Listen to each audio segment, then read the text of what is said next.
The Bulletin of the Atomic Scientists has just moved the Doomsday Clock to 85 seconds to midnight, the closest it has ever been. It's a stark reminder that we are living in a moment of real, immediate risk, but also a moment of real choice. On February 5th, the New START Treaty is set to expire. That's the last remaining arms control agreement between the United States and Russia, the only thing placing limits on the world's two largest nuclear arsenals. If New START disappears with nothing to replace it, we enter a world with no rules and no transparency between two nuclear superpowers. There are two straightforward steps the United States can take right now. First, accept Russia's offer to voluntarily stick to New START limits for one more year.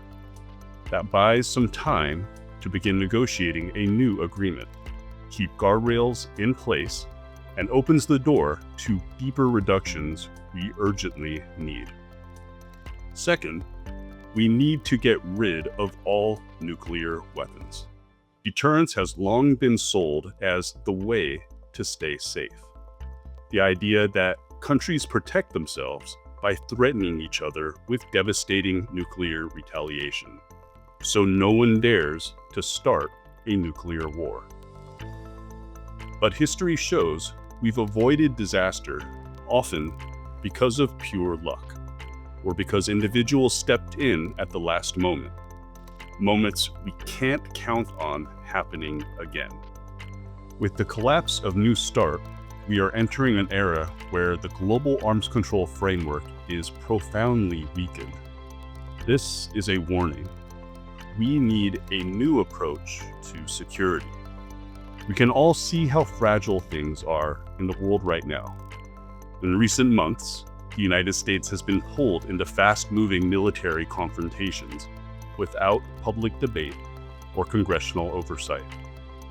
Both the US and Russia have even hinted at resuming nuclear explosive testing for the first time in decades.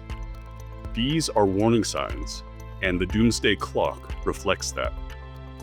That's why we need far more leadership from our members of Congress, from our mayors, city and town councilors, and from state legislators.